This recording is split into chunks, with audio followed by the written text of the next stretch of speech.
নমস্কাৰ আজিৰ মাননীয় সভাপতি মাননীয় মুখ্যমন্ত্ৰী ডাঙৰীয়া আৰু আজিৰ সকলো মন্ত্ৰীবৰ্গ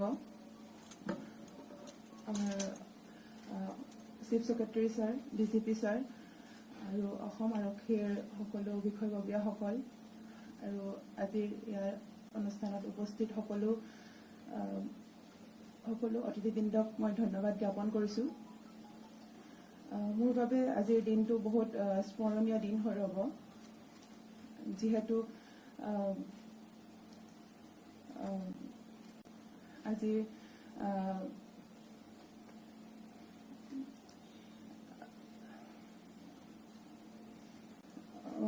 অসম আৰক্ষীত মই আজি মোৰ জইনিং, তাৰ বাবে মই বহুতেই বেছি সুখী। আৰু আজি প্ৰথমতে মই ধন্যবাদ জ্ঞাপন কৰিছোঁ অসম চৰকাৰক মোক আজি এই সন্মানেৰে সন্মানিত কৰাৰ বাবে। অনাগত সময়ত মই আমাৰ অসমৰ কাৰণে, আমাৰ অসমৰ খেলৰ কাৰণে আৰু বেছি ভাল কৰিবৰ কাৰণে চেষ্টা কৰিম। মই নিজৰ যোনটো মোৰ লক্ষ্য হয় সেই লক্ষ্যত উপনীত হ'বৰ কাৰণে, আমাৰ অসমৰ নাম উজ্বলাবৰ কাৰণে চেষ্টা কৰিম। আৰু অসম আৰক্ষীৰো আমাৰ পুলিচৰো বহুত প্লেয়াৰ আছে, তেওঁলোককো লগতে লৈ আমি আমাৰ অসমৰ যাতে আৰু স্পৰ্টছক আগবঢ়াবৰ কাৰণে চেষ্টা কৰিম। মোক যাতে সকলোৱে আশীৰ্বাদ কৰিব, অনাগত সময়ত মই আৰু ভাল কৰি আমাৰ অসমৰ নাম যাতে উজ্বলাব পাৰোঁ। ধন্যবাদ।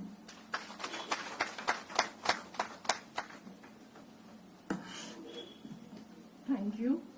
Now our Honorable Chief Minister, sir, will address this August gathering.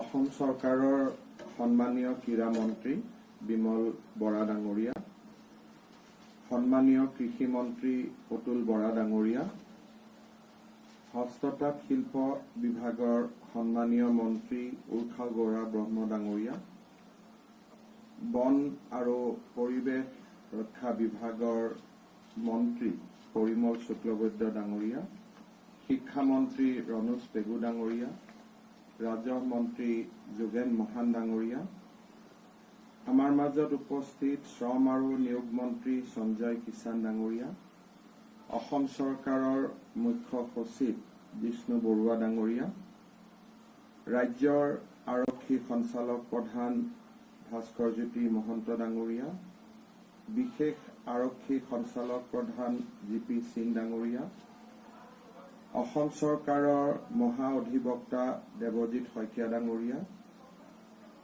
Lovlina বৰগোহাঁইৰ পিতৃ আৰু মাতৃ লভলীনা বৰগোহাঁই ডাঙৰীয়ানী, আমাৰ মাজত উপস্থিত অসমৰ ক্ৰীড়া ক্ষেত্ৰৰ সংগঠকসকল আৰু উপস্থিত সুধীবৃন্দ, আজিৰ দিনটো অসম চৰকাৰ আৰু অসম আৰক্ষীৰ বাবে এটা গৌৰৱৰ দিন। বোধহয় আমাৰ সমসাময়িক ইতিহাসত লভলীনা বৰগোহাঁইয়ে ব্ৰঞ্জৰ পদক অলিম্পিকত লাভ কৰা দিনটো অসমবাসীৰ বাবে এটা অত্যন্ত গৌৰৱৰ দিন আছিল। হয়তো এনে গৌৰৱৰ ক্ষণ অসমবাসীয়ে খুব কম সময়তহে পাবলৈ সক্ষম হৈছিল। অলিম্পিকলৈ যাত্ৰা, অলিম্পিকৰ পদক আৰু পৰৱৰ্তী পৰ্যায়ত ভাৰতৰ সৰ্বোচ্চ ক্ৰীড়া সন্মান ধ্যানচান্দ খেল ৰত্ন, এই গোটেইবোৰ সন্মানেৰে সৈতে লভলীনা বৰগোহাঁইয়ে জাতিটোক বিভূষিত কৰিছে আৰু নিজৰ পিতৃ মাতৃৰ লগতে আমাৰ জাতিটোকো গৌৰৱান্বিত কৰিছে। আজি আমি লভলীনা বৰগোহাঁইক অসম আৰক্ষীৰ পৰিয়াললৈ আদৰণি জনাবলৈ পাই সঁচাকৈ আমি গৌৰৱ অনুভৱ কৰিছো। লভলীনা বৰগোহাঁইক আজি আমি অসম আৰক্ষীৰ ডেপুটি সুপাৰিনটেণ্ডেণ্ট অফ পুলিচ অৰ্থাৎ উপ আৰক্ষী অধীক্ষক হিচাপে নিযুক্তি দিছো। মোৰ বিশ্বাস যে এটা উজ্জ্বল ক্ৰীড়া প্ৰতিভাৰে আগুৱাই যোৱাৰ লগতে অসম আৰক্ষীৰ পৰিয়ালৰ মাজত থাকি অসম আৰক্ষীকো গৌৰৱান্বিত কৰিবৰ বাবে লভলীনা বৰগোহাঁয়ে সকলোখিনি কাম বা সকলোখিনি পৰিশ্ৰম নিশ্চয় আগুৱাই লৈ যাব, সকলো পৰিশ্ৰমৰ পুৰুষাৰ্থ কৰিব। অসম আৰক্ষীৰ ক্ৰীড়াৰ ক্ষেত্ৰত এটা উজ্জ্বলতম ইতিহাস আছে। গিলবাৰ্টছন চাংমা, জুৱেল বেৰ দৰে খেলুৱে এদিন অসমক গৌৰৱান্বিত কৰিছিল আৰু পৰৱৰ্তী সময়তো আমি অসমৰ বিভিন্ন খেলুৱৈক অসম আৰক্ষীৰ পৰিয়াললৈ নিমন্ত্ৰণ কৰিছো, আমন্ত্ৰণ কৰিছো আৰু তেখেতসকলৰ উপস্থিতিয়ে আমাৰ অসম আৰক্ষীক গৌৰৱান্বিত কৰিছে। আমাৰ যিটো ৰাজ্য চৰকাৰে স্পৰ্টছ পলিচি লৈছে, ক্ৰীড়া নীতি লৈছে, এই ক্ৰীড়া নীতি অনুসৰি লভলীনা বৰগোহাঁইক আমি 2021 বেটছ তাতে আমি তেখেতক এনলিষ্টেড কৰিছো আৰু by all means she is now a gazetted officer in Assam Police. মই ভাবো যে তেখেতৰ যিটো এজ আৰু তেওঁৰ যিটো বেটছ, এই দুইটাক যদি আমি কনচিডাৰ কৰো তেতিয়াহ'লে জিষ্ণু বৰুৱা ডাঙৰীয়াই কোৱাৰ দৰে অসম আৰক্ষীৰ বহুত উচ্চ পদলৈ তেখেত যোৱাৰ সম্ভাৱনা থাকিব। আৰু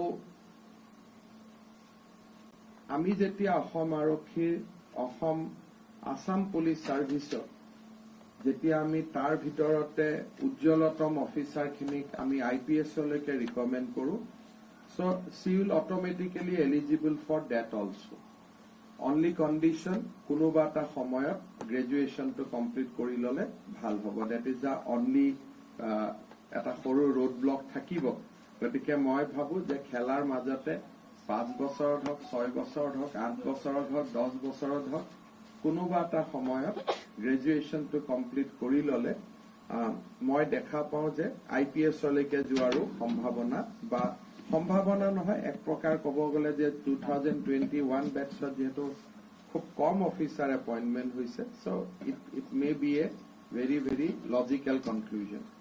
মই ভাবো যে সকলোৰে প্ৰচেষ্টাত আৰু আশীৰ্বাদত লভলীনাই স্পৰ্টছ আৰু চাকৰি আৰু সেৱা এই তিনিওটা ক্ষেত্ৰতে উৎকৃষ্টতা আৰু কৃতকাৰ্যতাৰ এটা নতুন মাইলৰ পাথৰ অংকন কৰিবলৈ সক্ষম হ'ব। অসম আৰক্ষীয়ে যোৱা 8 মাহত আমি বিভিন্ন ধৰণে ৰাইজৰ ওচৰত থাকি ৰাইজৰ হৈ কাম কৰাৰ বাবে আমি প্ৰচেষ্টা আৰম্ভ কৰিছো আৰু অসম আৰক্ষীৰ শেহতীয়া প্ৰচেষ্টাই অকল যে অসমৰ ৰাইজৰ মাজত বিশ্বাস সৃষ্টি কৰিছে তেনে নহয়, অসম আৰক্ষীৰ জোৱানসকলৰ মাজতো এটা নতুন উৎসাহ উদ্দীপনা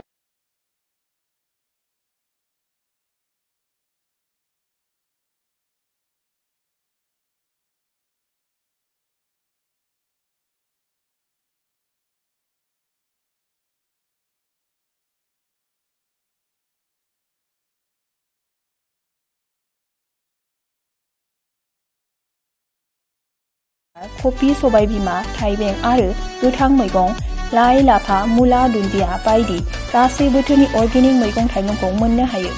बे अर्गेनिक मैगं थाइगंखौ क'क्राझार नोगोरनि सुबुंफोरा खुदमतलायाव थानाय गलापी टेन्ट हाउसनि साखाथिनिफ्राय मोननो हागोन। नोंथांमोना बिगोमाजों फोनांजाबलानो थाखाय 8638399746 जानबुं नाम्बाराव कल खालामनो हागोन। क'क्राझार गोजोननि नोगोर तितागुरि part 2 opposite NRL petrol पाम्पआव Rishi Kumar मुसाहारिनि flourished nursery. बे नार्सारियाव बायदि रोखोमनि समायना बिबारफोरखौ फालांगि महरै खम बेसेनावनो नोंथां कঢ়িয়াই অনা বিভিন্ন ব্যক্তিক তেওঁলোকৰ সাৰ্থকতা অনুসৰি আমি চাকৰিত নিয়োগ কৰোঁ। ইতিমধ্যে আমি সেই দিশত প্ৰচেষ্টা হাতত লৈছো আৰু ক্ৰীড়া মন্ত্ৰী বিমল বৰা ডাঙৰীয়াই সেই প্ৰচেষ্টাসমূহৰ বিষয়ে আপোনালোকক অৱগত কৰিছে।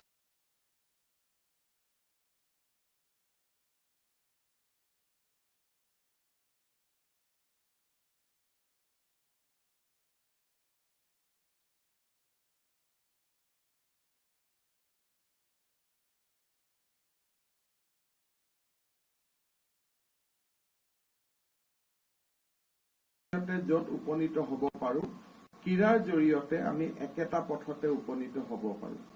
আজি যদি শিক্ষাৰ জৰিয়তে আমি ACS আৰু APS অফিচাৰ হ'ব পাৰোঁ, ক্ৰীড়াৰ জৰিয়তেও আমি ACS আৰু APS অফিচাৰ হ'ব পাৰোঁ। কেইদিনমান আগতে আমাৰ আৰু কেইবাগৰাকীও খেলুৱৈক আমি ক্লাছ 2 আমি জবত আমি নিযুক্তি দিছিলোঁ। তাৰমানে যেনেকে শিক্ষাই এটা আমাক আগুৱাই যাবৰ কাৰণে পথ খুলি দিয়ে, তেনেকে ক্ৰীড়াইও আমাক একেটা পথকে খুলি দিয়ে। লাহে লাহে আমাৰ ৰাজ্যখনত সেই বাতাবৰণ গঢ়ি উঠিছে। গতিকে এনেকুৱা নহয় যে এতিয়া আমাৰ বহুত খেলুৱৈক মই দেখো খুব ভাল পাৰফৰ্মেন্স কৰে, কিন্তু এটা সময়ত দেউতাক মাকে যে তই খেলি থাকিলে জীৱনত তোৰ একো নহব বুলি লাহেকৈ খেলৰ পৰা আঁতৰাই পঢ়ালৈকে লৈ যায়। আমি ভাবো যে এতিয়া দুটা সমান্তৰাল পথ। কোনোবাই যদি পঢ়ি পেলাই উন্নত বা পঢ়ি পেলাই জীৱনত উৎকৰ্ষতা সাধন কৰিব পাৰে, একেটা উৎকৰ্ষতা ক্ৰীড়াৰ জৰিয়তেও সাধন কৰিব পাৰে। মই ভাবো যে আজিৰ অনুষ্ঠানটোৱে তাকে আমাক শিকাইছে, তাকে আমাক বুজাইছে। সেইকাৰণে মই পিতৃ মাতৃসকলক অনুৰোধ কৰিম যে sports is now a career. It is no' longer যে এইটো এটা চাইড ভিউ বা এইটো কো-কেৰিকুলাৰ এক্টিভিটি এতিয়া উঠি গৈছে। It is now in the main stream. গতিকে এই যে ক্ৰীড়াৰ প্ৰতি যিটো আমাৰ দৃষ্টিভংগী, সেই দৃষ্টিভংগীটো সম্পূৰ্ণ পৰিৱৰ্তন হ'ব লাগিব আৰু তেতিয়াই অসমে ক্ৰীড়া ক্ষেত্ৰত আগুৱাই যাব পাৰিব। মই দেখা পাওঁ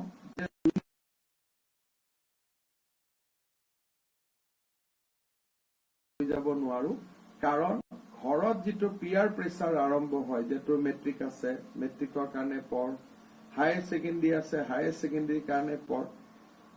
মই ভাবো যে সেই চিন্তাৰ পৰিৱৰ্তে আমি ক্ৰীড়াক এটা যদি প্ৰধান জীৱনৰ উৎকৰ্ষতাৰ এটা মাধ্যম হিচাপে লওঁ, তেতিয়াহ'লে আমি জুনিয়ৰ ক্ষেত্ৰত যিবিলাক সফলতা দেখুৱাইছো, একেটা সফলতা আমি ছিনিয়ৰ পৰ্যায়লৈকে লৈ যাব পাৰিম। আমাৰ ক্ৰীড়া সংগঠকসকলেও এই দিশত চেষ্টা কৰিছে, চৰকাৰেও এই দিশত সহযোগিতা কৰি আছে, যাতে আমাৰ ৰাজ্যখনত এটা ক্ৰীড়াৰ উৎকৃষ্ট মানদণ্ড এটা আমি নিৰ্মাণ কৰিব পাৰোঁ। আজি আমি অসমত যোৱা 8 মাহত সিদ্ধান্ত লৈছো যে খুব ভাল ষ্টেডিয়াম আমি প্ৰতিখন জিলাতে একোটা ভাল ষ্টেডিয়াম আমি নিৰ্মাণ কৰিম। ইতিমধ্যে অসমৰ 10খন জিলাত 10টা খুব ভাল ষ্টেডিয়াম নিৰ্মাণৰ কাৰণে আমি 500 কোটি টকাৰ অনুমোদন জনাইছো। অহা 2-3 মাহত তাৰ কামবিলাক আৰম্ভ হ'ব। ঠিক সেই ধৰণে জিলাৰ তলতে সমষ্টি পৰ্যায়তো এখন যাতে ভাল ষ্টেডিয়াম হয়, তাৰ বাবেও আমি 12 কোটি টকাকৈ অনুমোদন জনাইছো। আৰু এই শৃংখলাতে সৰুপথাৰ সমষ্টিত লভলিনাৰ নামেৰে আন এখন ভাল ষ্টেডিয়াম নিৰ্মাণৰ কাৰণে য'ত ৰাজ্য চৰকাৰে 25 কোটি টকা ব্যয় কৰিব, তাৰ বাবেও আমি সিদ্ধান্ত লৈছো। ক্ৰীড়া ষ্টেডিয়ামবিলাকৰ সমান্তৰালভাৱে প্ৰশিক্ষক আৰু এটা ক্ৰীড়াৰ মন, এই দুটা আমাৰ কাৰণে অত্যন্ত আৱশ্যক। মই ক্ৰীড়াৰ লগত আন এটা সামাজিক কথা এটা মই যোগ দিব খুজিছো। যোৱা 8 মাহত অসম আৰক্ষীয়ে যেতিয়া ড্ৰাগছৰ বিৰুদ্ধে আমি কাম কৰিছিলো, তেতিয়া এই সমস্যা ইমান গভীৰ বুলি আমি অনুভৱ কৰা নাছিলো। কিন্তু ভাবি আচৰিত লাগে যে যোৱাকালিও আমি 1.5 কেজি হিৰোইন ধৰিছো আৰু ইয়াত বহি থাকোতে আকৌ আজি এইমাত্ৰই মোলৈকে খবৰ আহিছে যে কাৰ্বি আলঙত আৰু 8 গ্ৰাম হিৰোইন ধৰিছে। এই 1 কেজি হিৰোইনৰ মূল্য 6 কোটি, 7 কোটি, 5 কোটি। যদি এই সমগ্ৰ টকা ড্ৰাগছৰ কাৰণে আমি ব্যৱহাৰ হৈ আছে, ৰাজ্যৰ টকা বাহিৰলৈ গৈ আছে আৰু যুৱ প্ৰজন্ম এটা ধ্বংস হৈ গৈছে, তাৰ পৰা ওলাই অহাৰ আমাৰ পথ কি? মই ভাবো যে ক্ৰীড়া এটা অত্যন্ত উৎকৃষ্ট পথ। যেতিয়া ল'ৰা ছোৱালী ষ্টেডিয়ামত যাব, ল'ৰা ছোৱালী যেতিয়া খেলাৰ প্ৰতি মন হ'ব, ল'ৰা ছোৱালীয়ে যেতিয়া শৰীৰ চৰ্চা কৰিব, লাহে লাহে তেওঁলোকে এই ধৰণৰ যিবিলাক ছাবষ্টেন্স তাৰ পৰা আঁতৰি আহিব বা তাত নোসোমাব। কাৰণ হতাশাগ্ৰস্ত মন এটাই মুখ্য কাৰণ যাৰ পৰা মানুহ এই ছাবষ্টেন্স বিলাকৰ চিকাৰ হয়। হতাশাগ্ৰস্ত মনৰ পৰা যদি আমাৰ যুৱ প্ৰজন্মক আঁতৰাই আনি যুৱ প্ৰজন্মক যদি গঠনমূলক কামত নিয়োগ কৰিব লাগে, তেতিয়াহ'লে তাৰ প্ৰধান লক্ষ্যটোৱে হৈছে যে আমি ক্ৰীড়াৰ এটা উপযুক্ত পৰিৱেশ আমি নিৰ্মাণ কৰিব লাগিব। কেইদিনমান আগতে দুলীয়াজানত অসম আৰক্ষীৰ SP সকলৰ সন্মিলন হৈছিল।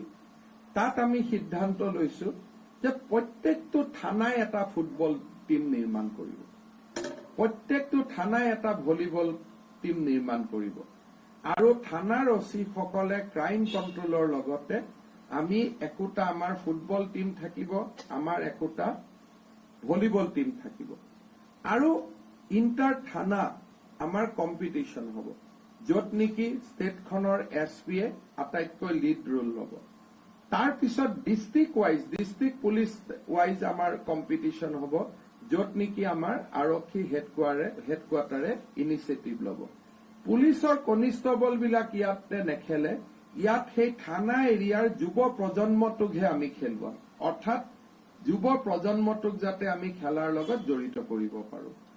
তাৰ পিছত মই জিলা উপায়ুক্তসকলৰ সন্মিলনত এইবাৰ কৈছো যে আমাৰ যিটো ডিষ্ট্ৰিক্ট ইণ্টাৰ স্কুল টুৰ্ণামেণ্ট বিলাক আছিল, DC সকলে চব কাম বাদ দি হলেও যাতে ইণ্টাৰ স্কুল টুৰ্ণামেণ্ট বিলাক তেওঁলোকে নিয়মীয়াকৈ পাতিব পাৰে। কোভিড পৰিৱেশে আমাক কিছু টানি ৰাখি দিছে, কিন্তু মই ভাবো যে কোভিড পৰিৱেশৰ পিছতেই ৰাজ্য চৰকাৰে ক্ৰীড়াৰ ক্ষেত্ৰত এটা সকলো ফালৰ পৰা এটা বহুমুখী এটা আন্দোলন এটা সৃষ্টি কৰাৰ বাবে আমাৰ ফালৰ পৰাও আমি চেষ্টা কৰিম যাতে সি এটা পৰ্যায়লৈ পাব পাৰে।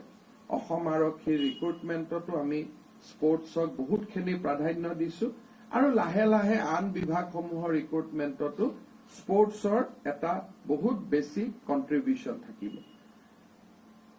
আমাৰ ক্ৰীড়াৰ ক্ষেত্ৰত মানুহৰ দৃষ্টিভংগী পৰিৱৰ্তন কৰিবৰ কাৰণে ডেফিনেটলি আমাৰ স্পৰ্টছ এছ'চিয়েশ্যন বিলাকৰো একোটা ডাঙৰ দায়িত্ব আছে। মই ভাবো যে আমাৰ অসমত এতিয়া যিমানবিলাক ষ্টেডিয়াম হ'ব, এই গোটেইবিলাক ষ্টেডিয়ামৰ বিপৰীতে প্ৰত্যেকটো স্পৰ্টছ এছ'চিয়েশ্যনে যদি সৰু সৰুকৈ কোচিং চেণ্টাৰ আৰম্ভ কৰে, তেতিয়াহ'লে আমি এই প্ৰতিভাবিলাক আগুৱাই নিবলৈ আমি সুবিধা পাম। আজি যদি গুৱাহাটীত আমাৰ যিকেইখন ষ্টেডিয়াম আছে, চন্দ্ৰপুৰতো এখন ষ্টেডিয়াম হ'ব, সৰু সজাইত ষ্টেডিয়াম হৈ আছে, আমিনগাঁৱত খুব ডাঙৰ ষ্টেডিয়াম এখন হ'ব গৈ আছে, পলাশবাৰীত এখন ডাঙৰ ষ্টেডিয়াম হ'ব গৈ আছে আৰু আমাৰ নেহেৰু ষ্টেডিয়াম আছেই। এই 6খন আন্তৰ্জাতিক মানদণ্ডৰ যি ষ্টেডিয়াম হ'ব, তাত যদি 6টা স্পৰ্টছ ডিচিপ্লিনৰ ষ্টেট লেভেল একাডেমী একোখন হ'ব পাৰে, তাত ল'ৰা ছোৱালী আহি থাকিব পাৰে, আমি ক্ৰীড়াৰ ওপৰত আমাৰ গোটেই দৃষ্টিভংগীটো আমি পৰিৱৰ্তন কৰিব পাৰিম। মই ইতিমধ্যে আমাৰ ক্ৰীড়া মন্ত্ৰী ডাঙৰীয়াকো কৈছো যে স্পৰ্টছ এছ'চিয়েশ্যন বিলাকে যেতিয়া এনেকুৱা কনষ্ট্ৰাকটিভ প্লেন লৈ আহিব, তাত আমি ছাপোৰ্ট কৰিব লাগিব। আমাৰ গোটেই কথাটো হ'ল এটাই যে আমাৰ ইনভেষ্টমেণ্টটো আমি ক'ত কৰিম, সেই কথাটো আমাৰ ডিটাৰমাইন হ'ব লাগে। আমাৰ সাধাৰণতে ইনভেষ্টমেণ্ট বিলাক আমি নন স্পৰ্টছ এৰিয়াত আমি বেছি কৰো মোৰ দেন দ্য স্পৰ্টছ। মই ভাবো যে coaching and training and talent identification এই কামখিনিৰ ওপৰতে আটাইতকৈ বেছি গুৰুত্ব হ'ব লাগে।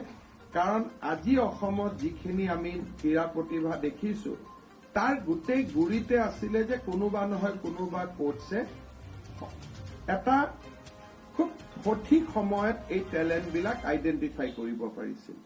টেলেণ্ট আইডেণ্টিফাই কৰিব নোৱাৰিলে টেলেণ্টসমূহ মৰহি যায়। গতিকে আমাৰ প্ৰত্যেকটো স্পৰ্টছ ডিচিপ্লিনৰ টেলেণ্ট আইডেণ্টিফিকেশ্যনৰ এটা মেকানিজম থাকিব লাগে। সৰু গাঁৱৰ ফুটবল খেল এখনত লৰাই দুটা শ্বট মাৰাৰ পৰাও এটা টেলেণ্টৰ সৃষ্টি হ'ব পাৰে। আমি গাড়ী দি গৈ থাকোতে পথাৰত খেলি থকা সেই ফুটবল আমাৰ যিবিলাক এমেচাৰ ফুটবল প্লেয়াৰ আছে তাৰ পৰাও টেলেণ্ট স্পটিং হ'ব পাৰে। টেলেণ্ট যে আইডেণ্টিফিকেশ্যন অকল নেহেৰু ষ্টেডিয়াম সৰু সজাইত অহাৰ পিছতহে হ'ব এইটো নহয়। আমাৰ সৰু বয়সতে যদি আমি টেলেণ্ট আইডেণ্টিফাই কৰিব পাৰো তেওঁলোকক গ্ৰ' কৰোৱাৰ কাৰণে আমাৰ সুবিধা হয়। আৰু ৰাজ্য চৰকাৰে তেনেকুৱা টেলেণ্টসমূহক স্কলাৰশ্বিপ দি পেলাই স্পৰ্টছ স্কলাৰশ্বিপ দি পেলাই আমি আগুৱাই লৈ যোৱাত আমি বিশ্বাসী আৰু তেনেকুৱা এটা প্ৰতিফলনো আমাৰ চৰকাৰৰ বাজেটত আপোনালোকে দেখা পাব যে আৰ্লি আইডেণ্টিফিকেশ্যন অফ টেলেণ্ট আৰু সেই টেলেণ্টটোক আগুৱাই লৈ যাবৰ কাৰণে স্কলাৰশ্বিপ তাৰো আমি ব্যৱস্থা কৰিবলৈ সিদ্ধান্ত গ্ৰহণ কৰিছো। মই ভাবো যে এনেকুৱা অনুষ্ঠানবিলাকে আমাক বহুতকে প্ৰেৰণা যোগায়।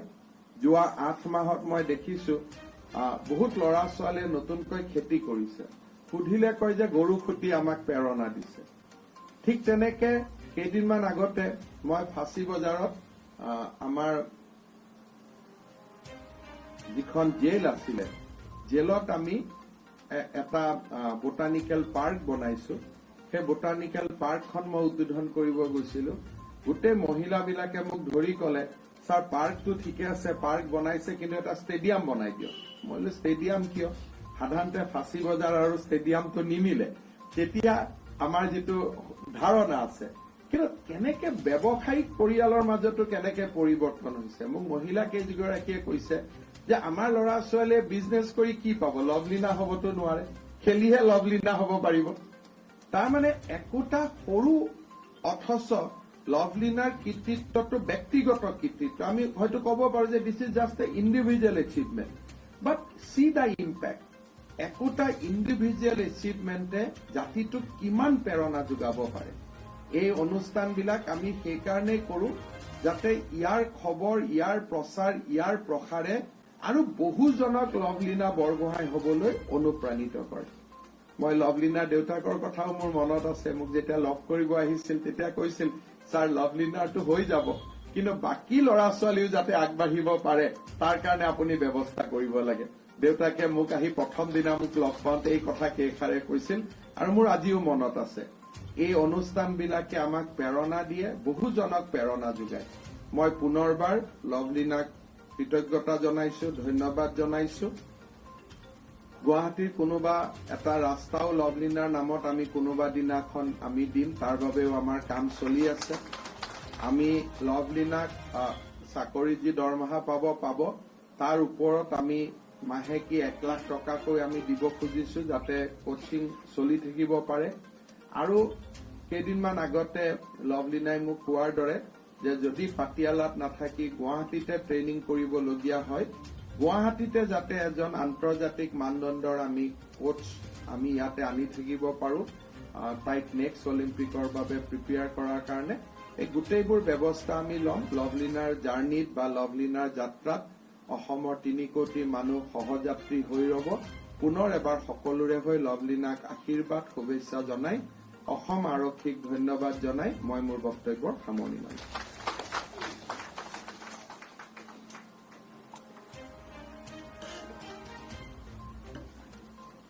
Thank you, sir. That marks the conclusion of today's ceremony.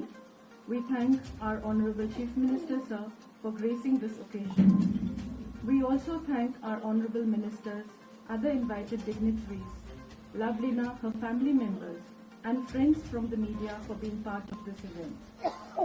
May I now request everyone to rise for the national anthem.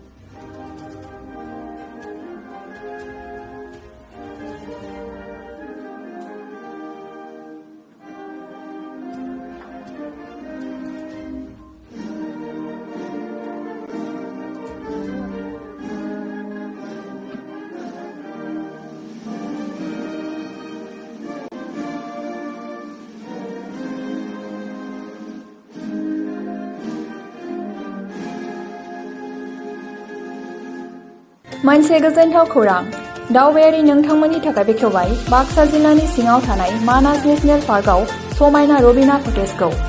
बे कटेजआव नोंथांमोना jeep safari, elephant ride, river rafting, tribal dance, bonfire, breakfast, lunch, dinner बायदिनि सुबिदा मोनजोबनो हागोन।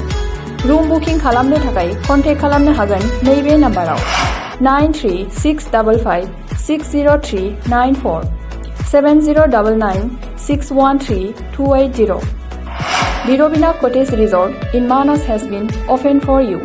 You can get many facilities in this resort or cottage like AC and non-AC room booking, jeep safari, elephant ride, river rafting, breakfast, lunch and dinner. To know more you can contact this number. Contact number 936-556-0394 7099613280. Gmail address robinacottage@gmail.com. मोनसे गोजोनथाव खौरां गोजोननि नोगोर क'क्राझाराव थानाय बाजार India आरो MRM hospital साखाथियाव बड'लेण्ड थेरापिस्ट सेन्टाराव थुब्ला ब्रह्मआ गुबुन गुबुन रोखोमनि सानाय सुनाय गोनां सुबुंफोरनि थाखाय फाहामथाय होनाय जायो। जेरै जान्जि सानाय, हान्थु सानाय, गोदोना सानाय, आदै सानाय, आफादावदै सानाय, जानजि जरा सानाय, खर' सानाय, सिनस्रि जरा सानाय बैफोरबायदि सुबुंफोरनि सानायफोरखौ फाहामथाय होबोगासिनो दं। सोरबाफोर बे बेरामाव गोग्लैनाय सुबुंफोरा बे खाबुखौ लानो हागोन। गोबां मिन्थिनो थाखाय नैबे जानबुं नङाव फन खालाम 9974030738